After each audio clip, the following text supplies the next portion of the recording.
Hi friends, இந்த வீடியோவில் நம்ம கார்த்தி ரேவதி சீரியலை பற்றி தான் பார்க்க போகிறோம். வாங்க வீடியோக்குள்ளே போகலாம். வீடியோக்குள்ளே போகிறதுக்கு முன்னாடி ஒரு சின்ன ரிக்வஸ்ட், நம்மளோட சேனல் சப்ஸ்கிரைப் பண்ணாமல் இருந்தால் மறக்காமல் சப்ஸ்கிரைப் பண்ணி நம்மளோட சேனலுக்கு கண்டினியூஸாக ஆதரவு கொடுங்க.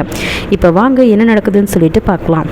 கார்த்தி போட்ட பிளான் படி மயில்வாகனம் என்ன பண்ணுறாரு, சிவனாண்டியை முத்துவும் போய் பார்க்க போகிறாரு. ஃபஸ்ட்டு முத்துவேல் என்ன பண்ணுறாருனா சோஃபாவில் உட்காந்துட்டு நியூஸ் பேப்பர் படிச்சுட்டு இருக்காரு. இந்த மாதிரி 200 ரூபாய்க்கு கோசம் கொலை பண்ணியிருக்கானே அப்படின்னு சொல்லிட்டு படிச்சுட்டு இருக்காரு. அப்போது பணம் முக்கியம்தான், அதுக்குன்னு கேவலம் ஒரு 200 ரூபாய்க்கு போய் கொலை பண்ணுவாங்கன்னு சொல்லிட்டு படிச்சுட்டே இருக்கும்போது கரெக்டாக பார்த்திங்கன்னா நம்ம மயில்வாகனம் வராறாங்க. மயில்வாகனம் பார்த்திங்கன்னா ஒரு செம்மையான ஒரு கெட்டப் போட்டுட்டு வராரு. முத்துவும் சிவனாண்டியும் கண்டுபிடிக்காத அளவுக்கு ஒரு சிங்கு வேஷத்தில் பார்த்திங்கன்னா ஃபேண்ட்டு சட்டெல்லாம் போட்டுட்டு வராரு. வந்ததுக்கப்புறம் பார்த்திங்கன்னா முத்துவேல் கிட்ட பேசுகிறாரு. இந்த மாதிரி சிவனாண்டின்னு ஒருத்தரை நான் பார்க்கணுன்னு சொல்லிட்டு சொல்கிறாரு. சிவனாண்டியா?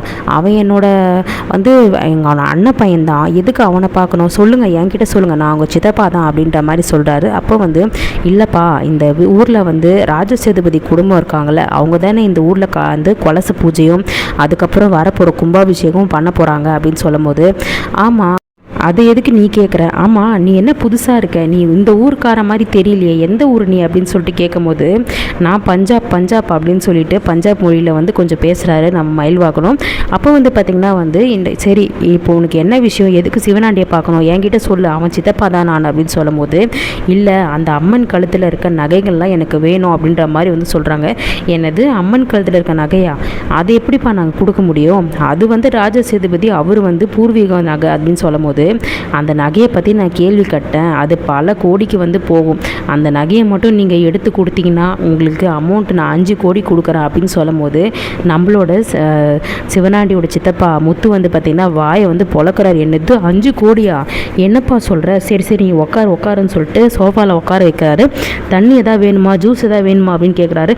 அதெல்லாம் ஒன்றே வேணாங்க, முதல்ல இந்த விஷயத்தை முடிச்சு கொடுத்தா நான் கண்டிப்பாக உங்களுக்கு காசு கொடுக்குறேன் அப்படின்ற மாதிரி பேசுகிறாரு. அப்போ பார்த்திங்கன்னா அப்படியா, சரி நான் போய் என்னோட மகனை கூட்டிகிட்டு வரேன் அப்படின்னு சொல்லிட்டு சிவனாண்டியை போய் உள்ளே கூட்டிகிட்டு வராரு.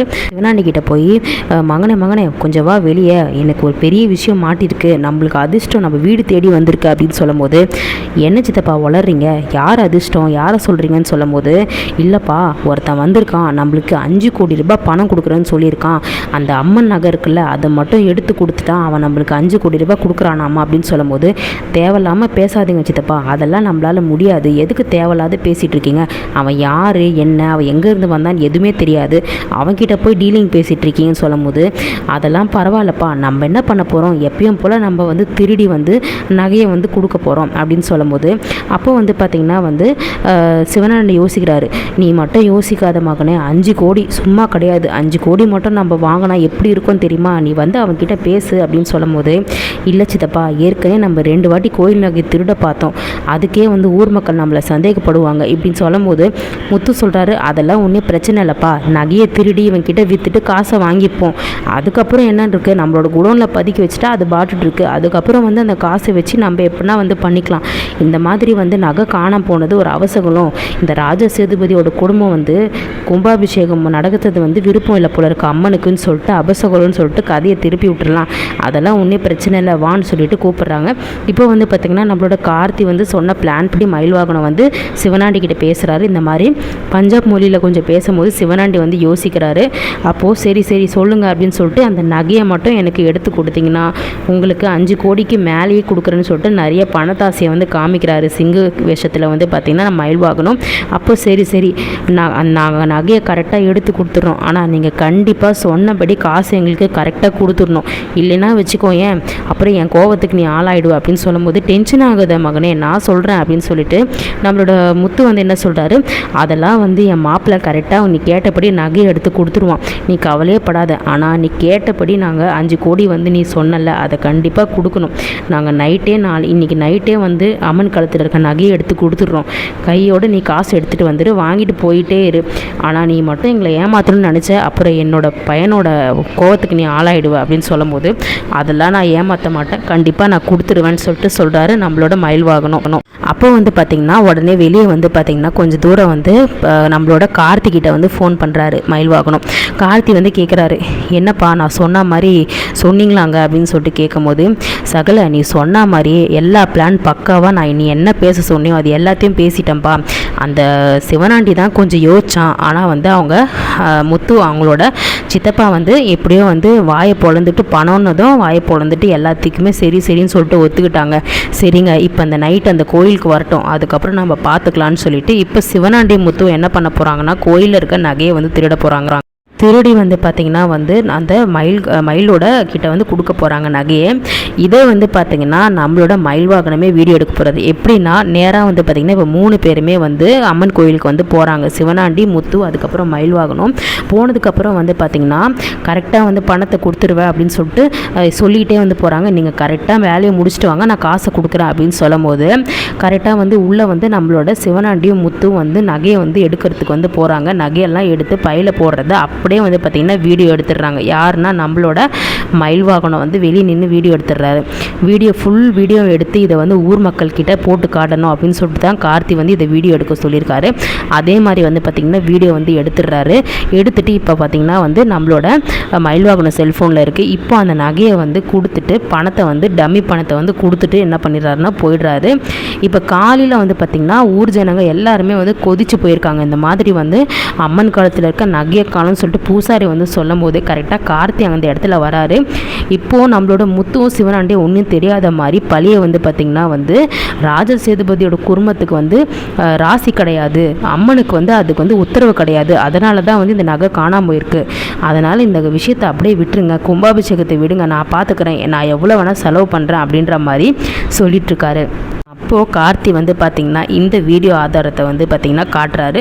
இந்த மாதிரி முத்துவும் சிவனாண்டியும் தான் வந்து இந்த நகையை வந்து திருடுறத வீடியோ ஆதாரத்தை வந்து எடுத்து வச்சுருக்காரு. அதே மாதிரி நம்மளோட மயில்வாகனம் வந்து அங்கே நிற்கிறாங்க.